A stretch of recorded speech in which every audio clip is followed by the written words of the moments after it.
我哋要相信命運係可以改變嘅。喺20多年前開始，我運用到奇門遁甲呢一個技術去進行一啲嘅風水改運啦、命運嘅預測上邊。我解釋一下奇門遁甲，簡單講一講，我用例子去講明。舉個例啦，如果你今日朝頭早發生咗一啲關於感情嘅問題，又或者係財運嘅問題，咁你就會9點零鐘啦，可能係10點零鐘咧打電話俾我，甚至乎係 WhatsApp 俾我啦。可能我見得到呢個電話WhatsApp 啦，但係我唔得閒去覆你，咁我可能係會過咗去到中午啦，再重新去打電話俾你。咁我打電話俾你嘅時候呢，我係會同你去做一個叫驗盤呢一個技術嘅。咁我驗盤呢個技術呢，係運用到你今朝第一刻揾我嘅時候，呢一個時間，我會開一個八字嘅命盤。咁我開咗呢一個八字嘅命盤呢，首先就尋找第一個就叫做日主位。再喺呢個日主位，再放入去奇門遁甲8個方位裏邊，其中一個位揾出佢一個叫做命宮呢個位置。咁好啦，咁我尋找咗呢個命宮之後呢，我就會同你去即場去驗證啦。驗證下你當下係咪發生咗關於一啲嘅愛情又或者係財運嘅事件嘅來龍去脈啦，我會即刻同佢驗證嘅。通常喺驗證嘅過程裏邊呢，大約就係2分鐘至3分鐘就可以成功可以驗證到究竟呢個命盤關唔關你事啦。因為命盤關唔關你事係好重要嘅。呢一個講法我哋就叫做時空盤啊。好啦，大家諗一諗喺我哋人喺媽媽個肚出世喺呢一個世界，呢個叫做第一刻見到呢個世界。我哋平時就會運用呢個所謂嘅第一刻去開出一個八字啦，又或者係紫微斗數啦，呢啲命盤去運算佢人生嘅將來命運，個效果係非常之準確㗎。咁好啦，翻嚟啦，如果你發生咗一件事，呢件事件嘅第一刻係唔係就係話呢件事件本來係未有，然後去到呢個世界嘅第一刻呢個時間，我哋亦都可以將呢一個時間開出一個八字同埋奇門遁甲盤，係咪可以計算到呢件事件整體嘅來龍去脈啦？其實個道理係一模一樣啦。好啦，甚至乎啦，我哋人出世喺呢個世界，我哋可以用個八字啦，然後除咗去計算我哋人生嘅將來嘅命運喜樂應該要做啲乜嘢好避開啲乜嘢嘅五行顏色甚至乎可以放喺我哋個風水獨特嘅八字風水上邊去改善我哋嘅運程咯。好啦，咁翻嚟啦，出世咗嘅人，又或者出世咗第一刻嘅事件，咁我哋都可以將呢個事件嘅時間幻化成為一個奇門遁甲8個方位嘅命盤，然後就喺我哋嘅屋企啦，又或者我哋公司寫字樓揾出整件事嘅來龍去脈嘅發展，然後放喺相關嘅風水位置去改善一啲嘅物件風水位係咪可以改良到呢件事嘅來龍去脈啦？呢個技術就我覺得係相當之神奇嘅，因為喺我咁多年嘅教學啦，我大概教咗20幾年書喺呢個術數呢個領域裏邊啦，我做咗嘅例子一定超過3萬個以上，係肯定超過咗。咁好啦，咁我就發現咗呢一個好神奇嘅一個連結就係話你只要係第一刻問我咩嘢叫第一刻呢？我舉個例咯，我今朝9點半，我問你關於愛情嘅呢一個來龍去脈我喺愛情發生咗啲事啦，我識咗個好好嘅女朋友，又或者一個有個男朋友，我唔知會唔會識到佢呢？唔知會唔會可以同佢喺埋一齊直到永遠呢？咁樣咁你就問我咁我就會好留心去聽你所問嘅內容，因為呢，我會根據你所演述嘅內容呢，去揾出成件事嘅用神位。用神好緊要我再將呢啲用神嘅字句放落去奇門遁甲盤，睇下佢嘅發展係好定係唔好，然後就揾出個風水位去改善呢一啲嘅關於你問嘅事情嘅用神嘅每一個點滴就係咁樣嘅。咁好啦，咁喺個經驗裏面就發現咗，只要你係第一刻問，咁即係話第一刻就係出世位，通常都係好準確㗎，個準確率大概去到80%，甚至乎係以上嘅。咁我就去同佢去對質啦，哇啱咗。通常如果去對證去驗證，假設係正確嘅話呢，亦都有80%以上嘅機遇呢，響佢嘅住屋、佢個睡房啦、佢成間屋啦，又或者佢工作嘅地方咧嘅相應方位，就會揾到相應嘅物件嘅。嗱，大家聽起上嚟咧，可能好抽象啊！嗱，我舉一啲再落地啲嘅實例咧，喺我哋奇門遁甲，其中有一粒叫大吉星，就叫天心星啊！嗱，呢一粒就係一個大吉星嚟嘅，因為喺奇門遁甲裏邊咧，就代表宰相啊、國師啊呢啲好叻嘅人物嚟㗎嚇，同埋精於計算、有領導才能、地位高超甚至乎係佢嗰個學問好高啊、心思細密、好圓滑啊等等呢啲嘅一啲好嘅一啲嘅形容詞嚟嘅。我舉個例啦，你問我事嘅時候，你就係問愛情啦，咁我就會先揾出你奇門遁甲嗰個命宮。好啦，你係第一刻問我咯嚇，咁我就揾到個命宮之後啦。咦，我見到有天心星喎，我就會問啦。嗱，你而家問緊呢一個你關於愛情嘅對象，佢個質素係咪好高㗎？就好似剛才我所形容嗰個天心星嗰啲特質咁好啊。嗱，通常咧都中㗎嚇。咁假設如果真係中嘅話啦，我就當呢一個位置就出現喺成個命盤嘅南方嘅方位。咁我就會同佢講啦，嗱，咁你需唔需要去睇風水去改善呢件事，又或者係有啲嘅問題可以去處理去化解？咁如果佢話 OK，咁我就會用翻佢問我事嘅呢一個時間去揾出相關嘅方位，即係頭先我所同大家形容嘅南方嘅方位，就去到佢屋企啦，又或者公司啦，或者佢瞓覺休息嘅地方，去揾出個南方位。通常80%機會以上就揾到相關嘅風水物嘅。乜嘢叫相關風水物？剛才我講咗，天心星係大吉之星，佢嘅五行屬金，係代表好細緻、好靚、精緻、高貴嘅一啲嘅金屬嘅擺設。咁我通常咧就會走去佢相關嘅地方嘅南方位，用個羅庚去度出呢一個正南方嘅位置，我就會好細心去揾嘅，多數都會揾到嘅。咁揾到之後咧，如果係吉星嘅好嘅代表咧，我哋就會將佢顯化佢、提升佢。但係調翻轉，如果係空星啦，嗱，我舉一個例啦，空星就叫做天芮星，呢個咧係一個人生嘅大空星嚟嘅。喺咁多年啦嘅驗證裏邊啦，天芮星出現喺人生嘅命盤裏邊，10次有8次都係會造成大破壞，少數係會為你帶嚟好運啊。但係我就講多數啦，8次都會造成一啲好嚴重嘅破壞性，我哋所以叫做大空星啊。咁假設你打電話俾我，又或者 WhatsApp 俾我呢一個時間，我就會用呢一個時間去開出個八字，我哋叫時空八字，然後就幻化成為一個時空嘅奇門遁甲盤。見得到你個命宮就有呢粒大空星天芮星喎。咁好啦，你係咪而家處於一個好多挫折啊、情緒低落啊、運程向下走啊，甚至乎係感情受傷、身體唔舒服嘅當中？咁假設係嘅時候呢，即係話呢一個時空盤就中咗啦。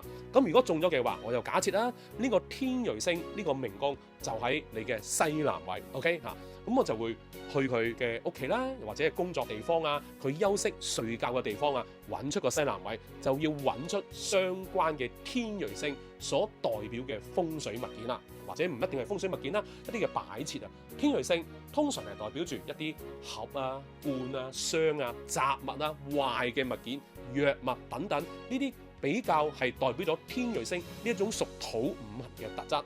咁如果揾得到嘅話咧，就叫呢一個對方啦，命主啦，一定要處理咗佢噶。所謂處理，即係話壞嘅嘢修理好佢啦，雜物一定要清咗佢啦，一啲破損嘅位置一定要即刻修好佢啦，等等呢啲叫做處理啦。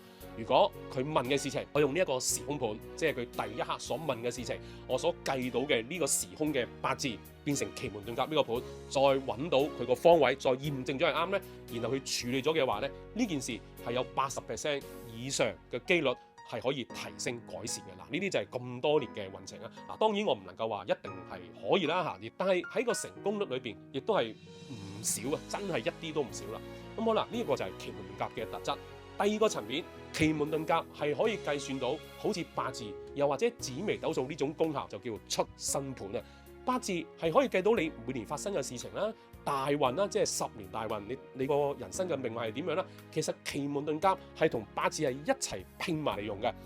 咁八字有佢八字嘅厲害之處，奇門遁甲有佢另一邊嘅犀利之處，亦都係一樣可以計到你每一年發生嘅事情啦。咁你要留意啲乜嘢啊？然後相關嘅奇門遁甲嘅方位喺每一年你要點樣去改善佢，去避過一啲嘅問題啊。甚至乎奇門遁甲亦都有9年大運、10年大運呢一啲咁樣嘅好重要嘅概念啊，亦都可以計到你呢一段大運你會主體發生咗啲咩事啊。然後呢一個大運喺你屋企又或者你公司邊個位置，記住喺嗰個位置去整好佢，喺風水上邊提升好佢。所以點解一開始嘅時候喺呢一集我就會講命運其實可以改變，我唔敢話可以改變好多，但係一定會有所改變。即係只要你好相信啦，好用心去改啦，好俾心機去提升自己嘅人生啦。當然你要努力啦，唔係就咁坐喺度唔喐啦。咁呢一個改善人生其實係指日可待嘅。好啦，咁啊講翻呢一個出生盤八字啦，佢一樣係可以好似八字咁樣計算到你本來嘅人生係點樣。你本來人生你個出世就係一架車，呢架車係高級嘅車啊，定係一個比較普通嘅車啊，單車啊，定係一個電單車，定係一架跑車呢？呢個就係你本身嘅命盤。但係奇門遁甲裏邊嘅大運就係你人生所行嘅道路啊。其實我話俾你聽，道路係更加重要，因為就算我呢架單車，只要我呢條路係平路，好容易行嘅，我一定勝過一架跑車去行山路。所以大運我哋就會去好重視去計出嚟，然後就放落佢呢個奇門遁甲嘅命盤，睇下佢匹唔匹配到啦。點都好，喺個盤裏邊嘅每一粒星都代表住佢人生應該向邊方面去發展。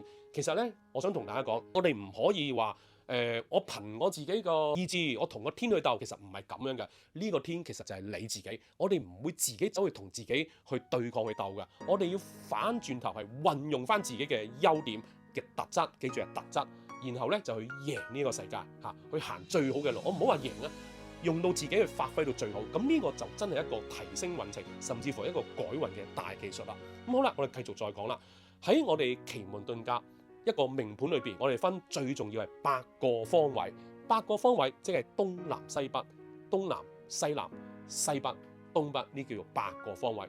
每個方位都代表住唔同嘅一個大功用㗎嚇。即係我舉個例啦，譬如南方位咧就係代表你嘅前景如何啊，西北位係代表你個權力運，東北位係你嘅休息嘅位置、累積成果嘅位置等等，有好多呢啲嘅講法。咁樣我哋就會睇一睇你個命宮落到邊個方位啦，同埋每一個方位裏邊嘅星體係如何啦，究竟係空星定係吉星？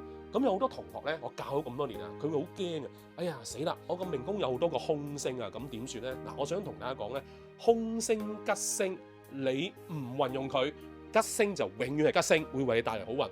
但係空星咧，你唔主動運用佢咧，佢真係有機會為你帶嚟好破壞性嘅衰運嘅。但係調翻轉講咯，我主動去運用空星，幫我去服務，被我駕馭呢一個所謂嘅衰運，係俾我駕馭咗，成為我嘅最優秀嘅武器。分分鐘我見到好多嘅同學命宮有大空星嘅人咧，佢個成就係非常之高，係因為佢做啱行業，做啱佢人生要行嘅路啊。咁樣變咗嚟講，空星都變為吉星，而佢剩翻嘅吉星亦都係吉星，咁呢個人生就一定係贏啊，一定係改運成功噶啦。奇門遁甲就係呢一個好處啦。咁我哋就會將兩個技術加埋一齊咯，時空盤、出生盤加埋一齊。時空盤係代表住你當下所發生嘅事情，大概係1年之內嗰個命運係啦。咁呢個就叫做當下嘅時空盤。出生盤就形容你一生一世嘅整體嘅起起落落，你嘅特質，你邊啲方位係對你好，邊啲方位係對你有害。嗱，我再舉一啲重要嘅例子啊！喺我咁多年嘅教學裏邊咧，即係遇咗好多好神奇嘅事情嘅，包括同年同月同日同時辰出世嘅朋友，我哋都見過好多次，因為我教咗咁多年書啊，幾十年啦。咁喺個班裏邊一齊出現，但係佢哋係唔識嘅。其中一個好重病，重病嘅意思即係話已經生咗第2次定係第3次 cancer， 其實我都唔記得咗啦，就嚟上堂，希望喺術數喺呢個易經嘅技術裏邊，奇門遁甲裏邊可以對佢有一啲嘅提示啦，令到佢可能係有啲嘅機遇可以走出呢個困境啦嚇。咁但係竟然又再有第二個同學舉手，係同一個年月日時出世嘅朋友，佢係做緊醫生。嗱，大家聽落去係咪天淵之別啊？佢唔止係醫生，仲係醫生嘅一個高級嘅一個管理層添啊！即係話佢再高過醫生嘅一個階層添啊！哇，真係天淵之別。同埋咧喺個班裏邊好多同學都望住嘅，大家有冇聽到？一個就係重病幾次 cancer， 而家係好凄涼，佢希望揾方法去處理自己個問題。另一個做緊醫生，佢哋有共通點，共通點就係病呢一個能量啦。嗱，我頭先所講。有一粒好差嘅星就叫天芮星。嗱，呢啲我喺往後嘅集數會同大家逐粒星去演示俾大家聽。天芮星最主要就代表疾病，另外亦都係代表住感情多挫折啊。咁咁樣同樣，如果你個命宮有天瑞星，你可以有病呢個能量，但係病呢個能量，如果你唔理佢，佢可能真係令到你人生不斷咁去病嘅。不過如果我係做醫生呢，我冇離開病呢個能量喎。嗱，記住，我冇離開病呢個能量喎，我仍然都係喺呢個病嘅世界當中係存在住。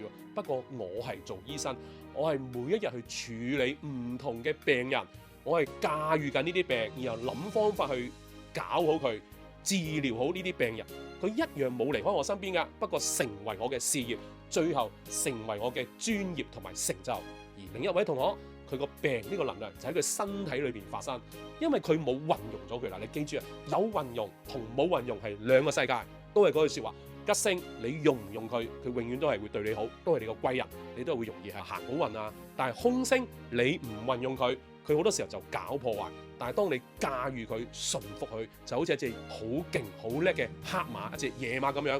你唔去馴服佢嘅話咧，你唔去運用佢嘅話咧，佢可能真係搞破壞，會傷害你。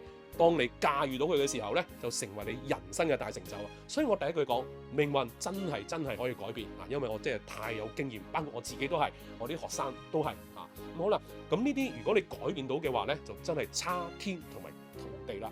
好啦，另外就係話啦，好多同學咧就會問我，而家呢一個位置啊，我真係應咗一啲嘅唔好嘅運啦，因為奇門遁甲真係計得好重啊嚇，係啊，我感情已經係嚴重地受傷咗啦嚇，跟住仲有啲大病都做過手術啦。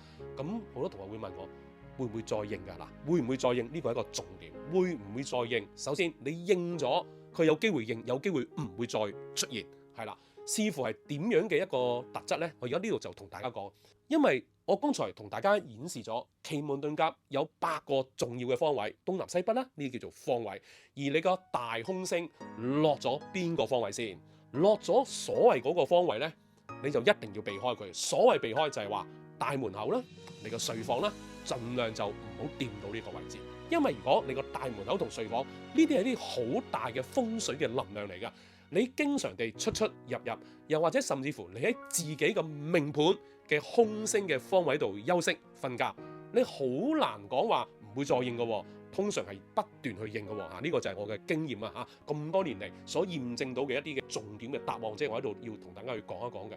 咁我喺堂裏邊咧，我就會同大家好細心去驗盤嘅，即係有上過堂嗰啲同學啦，你會知道我好細心去驗盤嘅，甚至乎咧有陣時候咧驗到咧啲同學都覺得哇，你使咩咁仔細啊？使唔使係咁去講出一啲嘅問題啊？其實咧，我想同大家講呢個係必要嘅，因為我要知道你某一啲嘅宮位究竟你係行緊乜嘢特質嘅事情，我又再同大家講一啲入啲嘅特別故事啊！我舉個例啊，呢個東南位我就當係你個父母宮啦。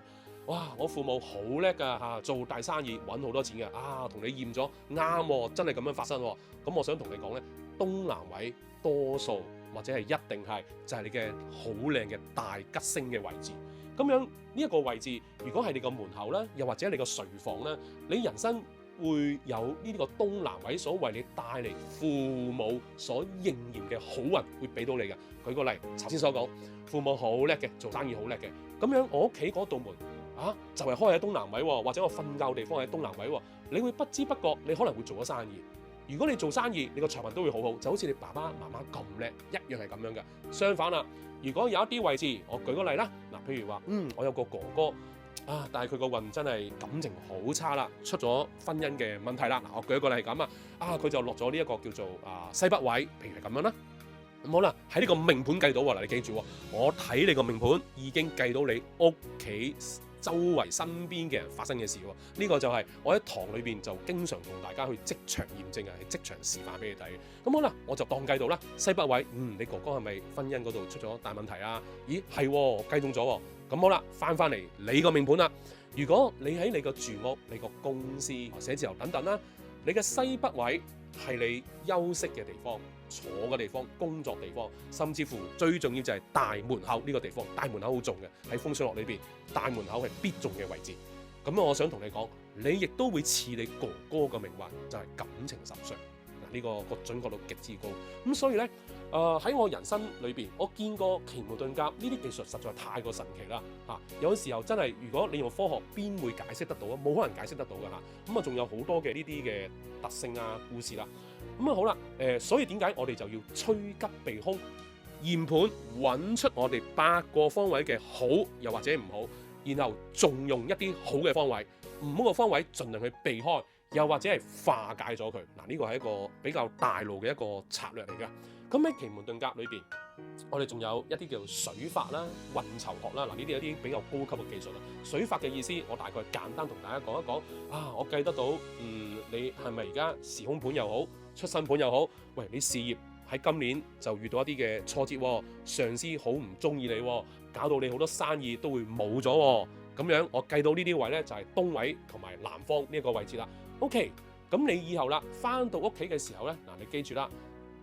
入屋之後，避開去東方，避開去南方。首先可能喺北方度做少少嘢，飲一杯水啊，換一件衫啊，然後就去西方坐喺度睇一睇書啊，等等呢啲。嗱，呢啲叫水法。水法即係行路嘅路線。咁呢個就係最重要，就係入到屋或者係入到公司第一刻就一定要做嘅。其實好簡單嘅啫，經過公司入咗屋之後，或者係門口之後，行過乜嘢嘅方位，行完就得㗎啦。成個過程唔會花你2-3分鐘，但係每日做，咁呢個叫做水法。咁你就會發覺，咦，嗰啲宮位好嘅位開始去幫我咯，唔好嘅位開始佢自己慢慢凋謝咯。嗱，呢個就係叫水法其中一個特質啦。運籌學甚至乎就係話，我而家感情出現咗一啲嘅問題啦，就喺呢一個東方嘅位置啦。東方我哋個五行屬木，咁有啲乜嘢係可以克制駕馭呢個木啊？就係五行屬金嘅位置，因為金屬斧頭劈木，金克木，金就係西北同埋西方位置啦。咁所以我哋喺運籌裏邊，我哋就可以入到間屋啦，每一日出門口前、入屋之前、入到公司之後等等，即刻第一步就行去西方又或者係西北方，因為西或者西北就係代表屬金嘅位置，呢啲位置係可以制住東方嘅。其實你行過去，然後可能係飲一杯水，攞一啲嘅文件，坐喺度休息睇一電視幾分鐘，然之後你就自由噶啦，中意點都得。